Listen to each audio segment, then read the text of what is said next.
Teague here. We're on Tripfuse tune, Letting Go. We're going to start this, the acoustic version of the tune, which starts actually with B octaves, 7th fret of your low E, and then the 9th fret of your 4th string of your D string to give us B octaves. Looks a bit like a power chord, right? Except we're skipping a string. So we don't want to hear that 5th string. That 5th string should be blocked with this first finger. It's just kind of sitting over it so it blocks it. The rhythm for the beginning of this tune, we're going to go 2 eighth notes at the beginning, but they're staccato eighth notes, so they're short. So to do that, I'm releasing the pressure in my left hand here. So when I hit the notes, I just take the pressure off. So if I held them long, 2 regular spaced eighth notes would be that. But I'm going, making them very short. And then on beat 2, I put a click. And then I'm going to go up on the E and back down on the and. So I have 1 and 2 E and.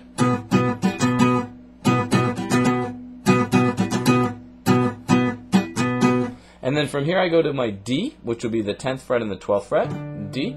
And I'm going to go 2 16ths and an 8th, which will give us a down, up, down. I'm going to do that twice. And I'm kind of cutting the 8th note short a little bit, so I guess they would probably still be staccato. So we have all together, right, 2 downs on the 2 8th notes, the click, up on the E, back down on the and, to the D, for down, up, down, 2 16ths and 8th. Then you do the same thing from D flat on the 9th and 11th, and then C on the 8th and 10th. So we have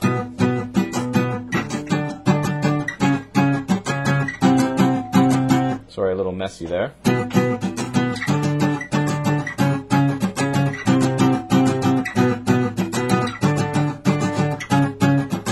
It's twice, but on the second one we're gonna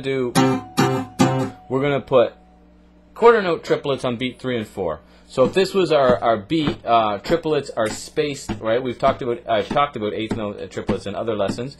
Triplet, triplet, triplet, 1 2 3, 1 2 3, 1 2 3.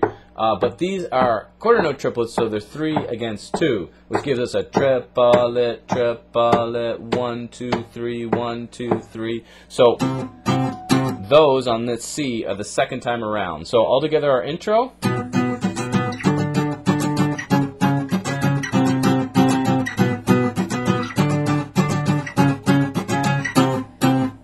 And also staccato on those. Boom! That takes us to our verse. So the verse, I'm going to show you these crazy chords. They're called spread voicing chords.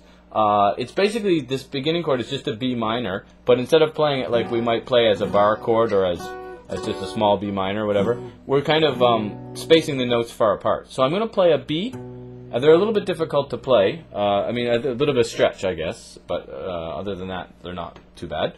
So we have the B here with our 3rd finger on the 7th fret of the low E.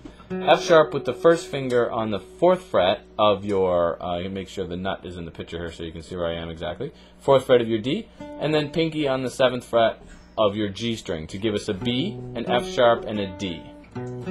B minor chord. And I'm blocking the 5th. So I'm only playing these 3 strings. I don't want to hear 1 and 2 either. I'm going to go from my B minor. The only thing that's going to change is this low B is going to turn into an A on the 5th fret. So now I have A, F sharp, and D. Basically a D chord with A in the bass, so we'd rate it as D/A. Then I'm going to go to this A major chord. So it's going to put my 3rd finger on the A, 5th fret. My 1st finger will be on the 2nd fret of my D string for an E, and my pinky will be on the 6th fret of my G string for a C sharp. So I have A, E, and C sharp, and that gives us my A chord. And then from here I'm going to go to, I basically have a G, an E, and a B, so it's like an E minor chord with the G on the bottom, E minor / G. So I have G 2nd finger, 3rd fret of my low E, E 2nd fret, 1st finger on my D string. So I think I kind of reversed my finger order the way I was talking, but and then B the 4th fret of my G string. And then the very last part, which I don't play on every part, but on some sections of the tune, I will play an F sharp on the bottom of that. So I'm basically just taking this G and putting it where my 1st finger was on the E and putting an F sharp. So back to the B minor to start. So get your B minor in place there. And this one, the rhythm we're going to play here is just, actually it's the exact same as the intro rhythm. It's 2 8th notes, click, up, down, 2/16, 8, 2/16, 8. So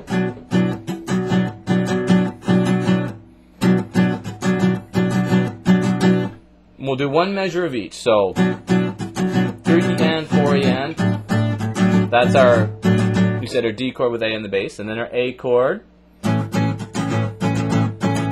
and then our E minor with G in the bass. And that's the verse.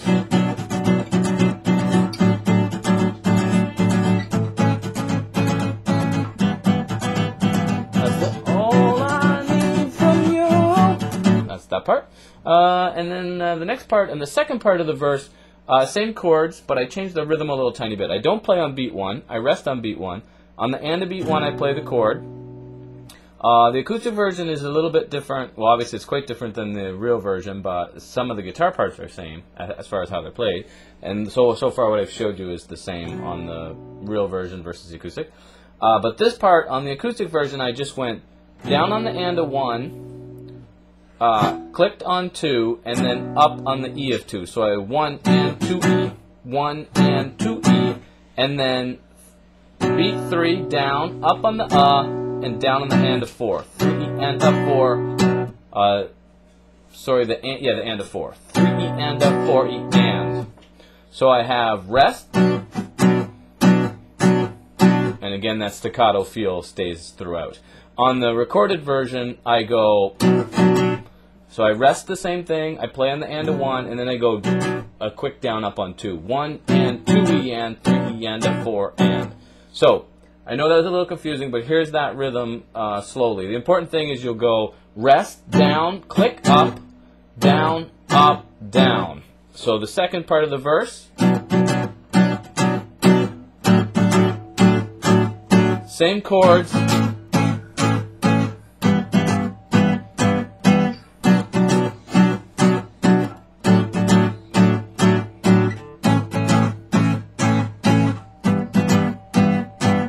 With that new rhythm. And then going into the chorus, I add one little tiny, which is just 2 open E's, F sharp on the 2nd fret, G on the 3rd fret, back to F sharp, back to E. 16th note. Oh, except 2 8th notes on the last note. 1 E or 3 E and a 4 and then to the chorus. The chorus uses that B minor again, but then goes to D this way, which actually the shape might look familiar to because it's the one we use for A. But we're moved up a perfect 4th to D. So we have the 10th fret of our low E with our 3rd finger, 7th fret of our 4th string for an A with the 1st finger, and then the F sharp is being played on the 11th fret of the G string. So it gives us a D chord. So we're going to go from our B minor to D, then the A, and then that E minor with G, the same we used in, and there's that one we talked about with the E minor with the F sharp and the bass. Rhythmically in the chorus, I'm just going bass note, and then 6 16th notes starting on the and of 1. So 1 and a 2 E and a. To the D, same thing. To the A. But the last two are slightly different. I go G on beat 3, or the E minor with G in the bass. 2 clicks, down up. The E minor with F sharp. 2 clicks, down up. So I'm going to go.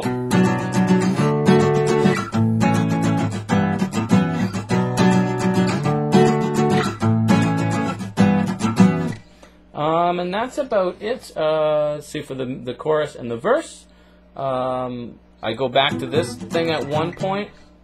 I also have a little, but I think what I'll do, just because, well, maybe I have enough time here. They have a 10-minute allotted video time. We're at 9 minutes here. So this is just going to basically go, it's basically our B on the 9th fret of our 4th string, and we're going to use the open D, and it's the rhythm. If you learned the electric part from the video I just did, the letting go lesson, I'm playing that rhythm with 2 notes, then the high. Of course, it sounds a little different than what's on the record because I'm doing it on a low B, but so we have that D as a drone tone instead. But basically, the rhythm, well, you know what? I only have 20 seconds left, so I'm going to cut this off, and I'll show that in video 2. So there should be a link here for video 2. Okay, thanks.